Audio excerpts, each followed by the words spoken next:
night, the President gave his view of the State of the Union. Each year we go through this very important ritual for the American people. The President presents his views. Sometimes it's more rhetoric than reality, and that reality will come to us next week when we see the President's budget, to see if his budget numbers match some of the proposals that he put forth last night. It might be good news to the President that some of what he was suggesting has already been passed by the Congress. In fact, the President called for GSE reforms for Fannie Mae and Freddie Mac, and indeed that has already been passed by the House of Representatives.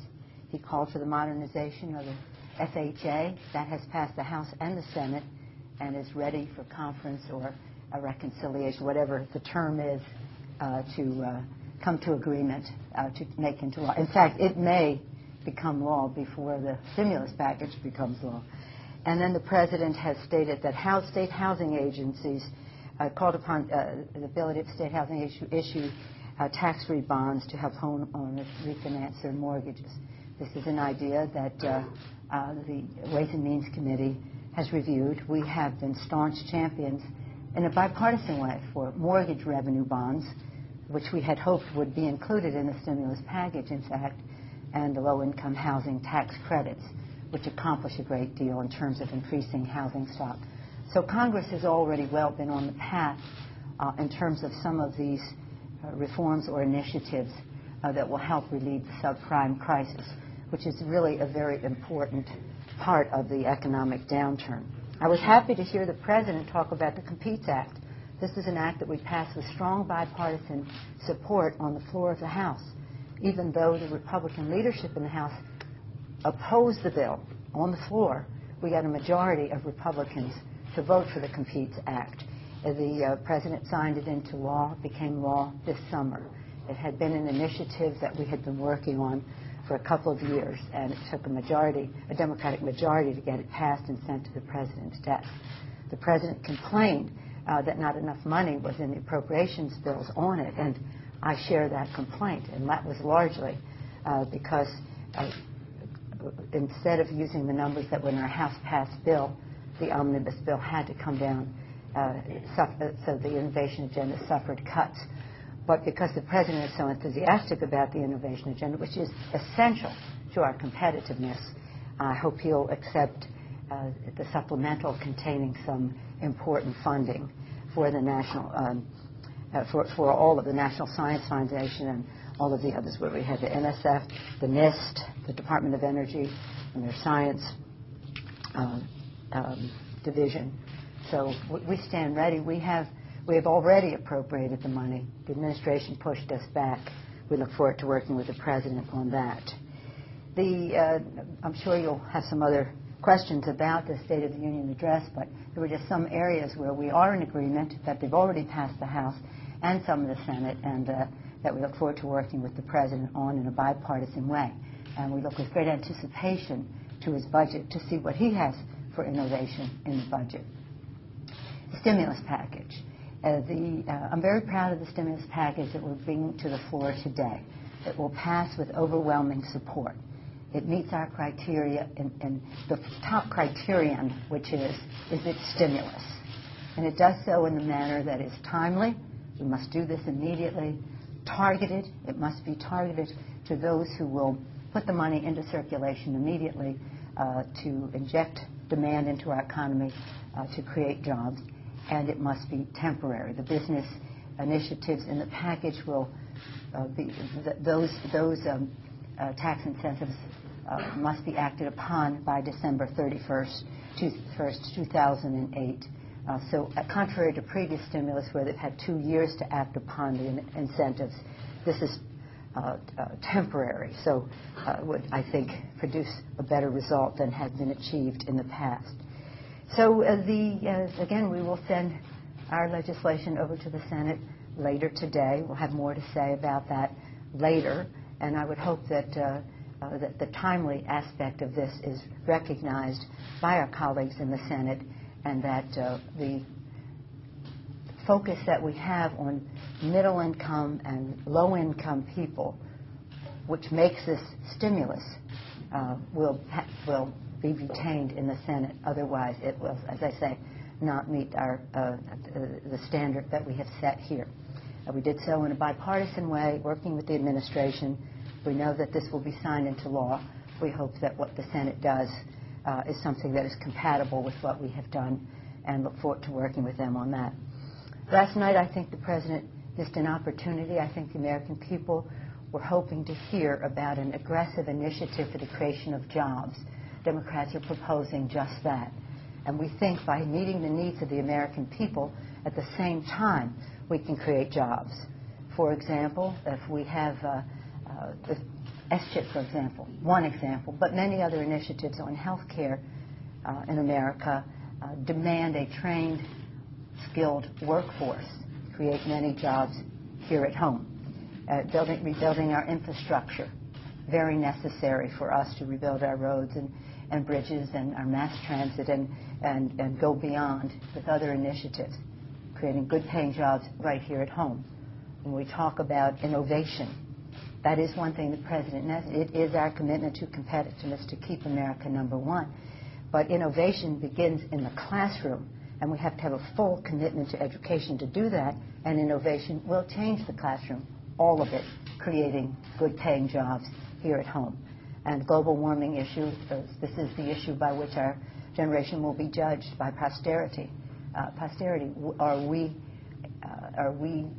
acting responsibly in what we are doing in meeting the global climate crisis? Good-paying green jobs in rural America, in urban America. So I think while we're talking about stimulus as to head off further downturn in our economy, we have to also be talking about what we are doing to grow our economy, to keep us competitive. And whatever we do in the stimulus cannot hinder our ability to grow the economy. With that, I'd be pleased to take any questions you may have. Yes, ma'am. Madam Speaker, how would you describe the working relationship that grew between you and Secretary Paulson in the discussions on the stimulus package? And do you have reason to think that it might bear fruit on some other issues later this year? Well, I certainly hope so, but I don't want to ignore the fact that we had worked together in a bipartisan way last year, right from our 646. Almost all of those initiatives had broad bipartisan support on the floor of the House. Most of it has been signed into law by the President, raising the minimum wage, reducing the cost of college education, the 9/11 Commission recommendations, the strongest package for ethics reform and lobbying reform in the history of the Congress. I just putting a historical reference, the biggest package for college affordability since the GI Bill, the biggest package for veterans' health in the 77-year history of the Veterans Administration, the innovation agenda, the energy bill. We've had more bipartisanship than one might think, and I think most of that has been eclipsed by the fact that the war is a major divider here, and so people look to that as the measure of whether we can work together. As far as the model that this might present, the opportunity, that I certainly hope so. Our deliberations were respectful. We listened and understood what the course of action was and took advantage of the opportunities that were there. It was very important for the Democrats to have a package that was focused on those who had been left behind before, middle-income people and working people in our country who aspired to the middle class. They understood our value. We understood their interest in making it a tax rebate package.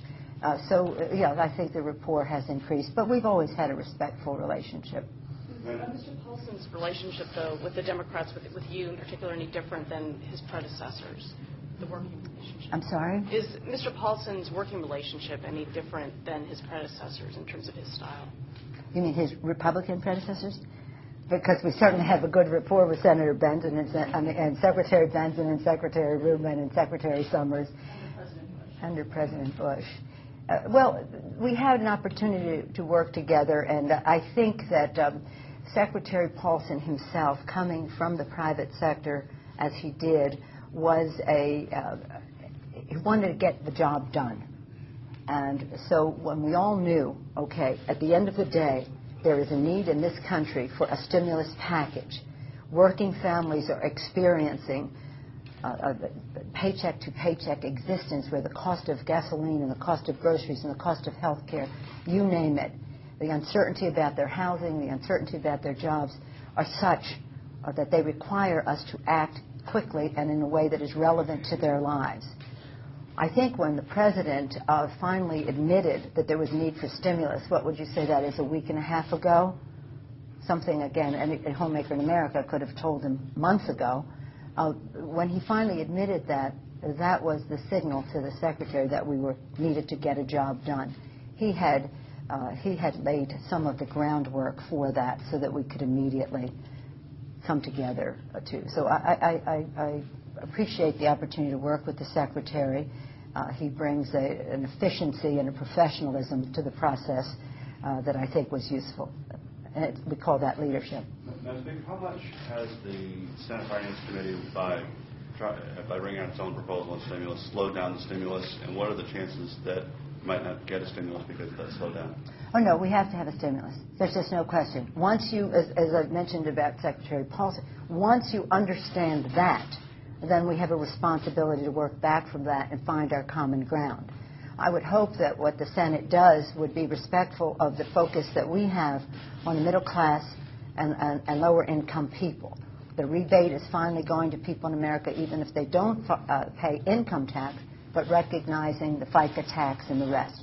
So we want that to be intact in their bill. Whatever they can, if they can come to agreement in a bipartisan way and with the administration on some additions to that, we're happy to look at that as we reconcile the two bills. But the package that we have, I'll say it again, is timely. We're going to pass it today. It's targeted to middle income and lower income people. It's temporary in terms of the business incentives, so they have to be acted upon now. And this will be different from previous stimulus packages, which were longer term duration and had no cap. So a third of the money in any rebates went to people at the high end who didn't even spend it, the record shows, instead of to those at the lower end who would infuse it into the economy immediately. So we will have a stimulus package. How effective do you think they're being of your carefully crafted negotiations? Well, we'll see, won't we?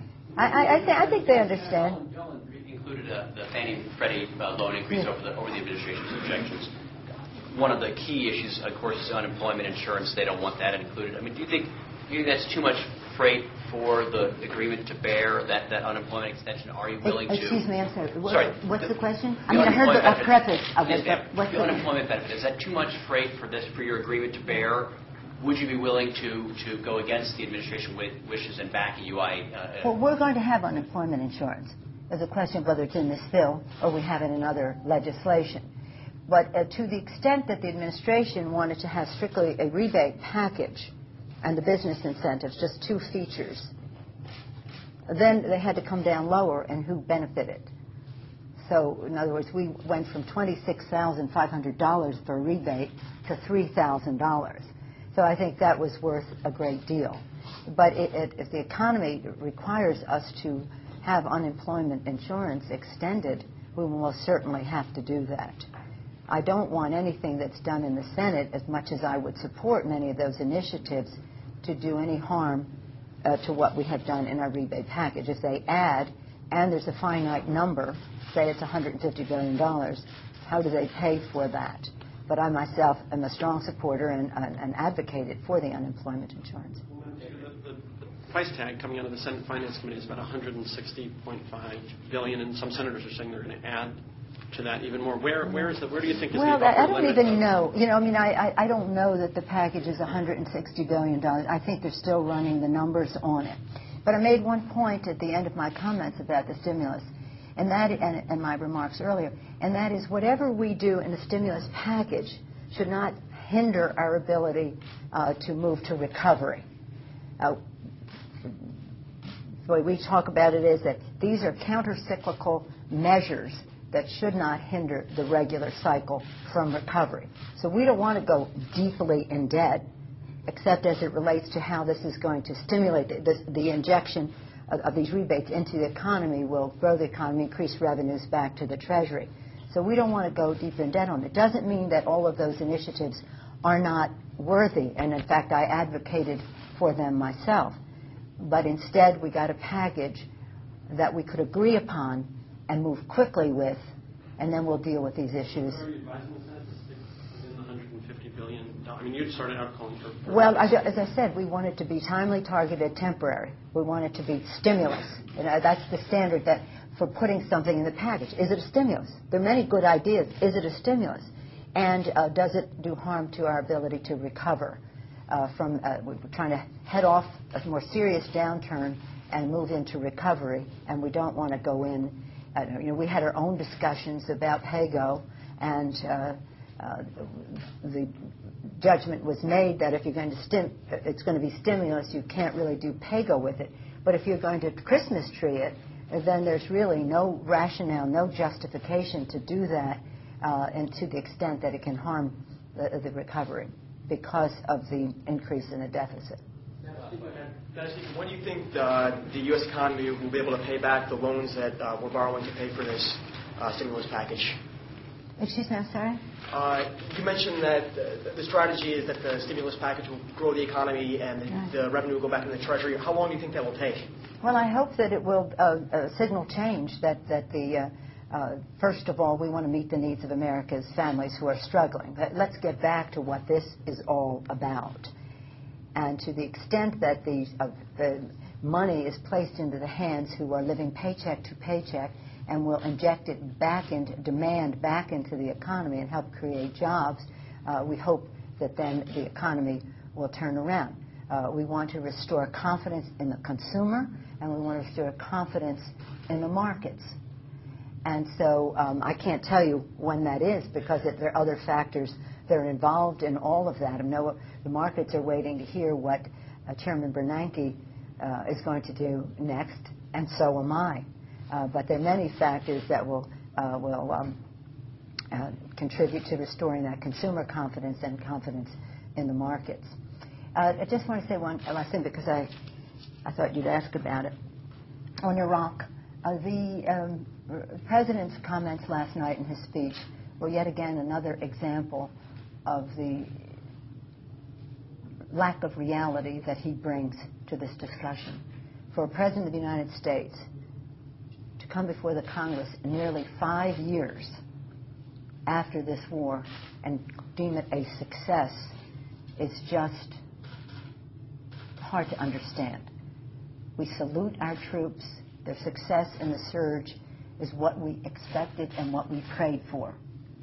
But what was supposed to happen was that the surge was supposed to create a zone of calm and security for the Iraqi government to make the political change necessary to bring reconciliation to Iraq. That did not happen. 39,040 people have died of our troops, tens of thousands injured, thousands of them permanently. The cost and reputation in the world is such that it hinders world peace. The cost of readiness to our troops, cost and readiness to our military. This war has diminished our capability for our military to meet threats to our security wherever they may occur. And of course, the cost in dollars. Nothing compares to the cost in lives, our precious treasure. The cost and when the President says we can't afford to do, as Chip, 40 days in Iraq, 10 million children in America insured for 1 year. We have a list of what you could do for 1 day in Iraq and what you could do for 1 week in Iraq and what you can do for 1 month. But the fact is that we have serious challenges in our own country, the opportunity for which are lost because of the President's myopic view of what is being accomplished in Iraq. And again, I'll say what the general said. The biggest obstacle to reconciliation in Iraq is not the Sunni insurgents. It's not the Iranian militants. It's not the al-Qaeda terrorist. It is the government of Iraq. Our troops have made an enormous sacrifice. They deserve better than the actions taken by the Iraqi government. On March 19th, 5-year anniversary of this war, not a cause for celebration. More than a year and a half longer than the World War II. And then we'll be entering the 6th year of the war. And what does the president want to do? He wants to prolong. He wants to tie the hands of future presidents to bring reality to our Iraq policy. What he's talking about, his status of forces agreement, principles of which were set forth in the November meetings with the Iraqi government. Supposed to be negotiating them in February to be ready in July. Status of forces agreement really relates to if forces are present in the country, what are the parameters of their activities there. What the president is talking about under that name is something quite different. He's talking about principles that say that we will take responsibility for protecting the Iraqi government from threats internal and external. That's a treaty. That must be approved by the Congress of the United States. So we have to watch him carefully, the president carefully, because he wants this war to go on and on and on for a very long time to come. And by entering into something under the guise of a status of forces agreement, which is really a treaty, it's similar, the treaty, we have these arrangements with New Zealand, with Korea, with Japan, with NATO. This is a defense treaty. And we have to stay very alert and vigilant as to what the administration is doing in this regard. Thank you all very much. Well, we want to make sure that the president understands that if this is a treaty, it cannot be entered into unless Congress agrees. And I'm sure that when that happens, Congress will have a great deal to say about that treaty. Thank you. No, I didn't say I was surprised. I said I thought you would act. I'm never surprised. Do you think that there's a perception that there is a stalemate between the Democratic Congress and the president on this issue? And that's well, I do think that the economy is an issue that is emerging because of the realities in the lives of the American people. Paycheck to paycheck, groceries, gasoline, health care, you name it. But I also do think the American people have this as a very high priority, but they don't think that much can be done about it with this President of the United States.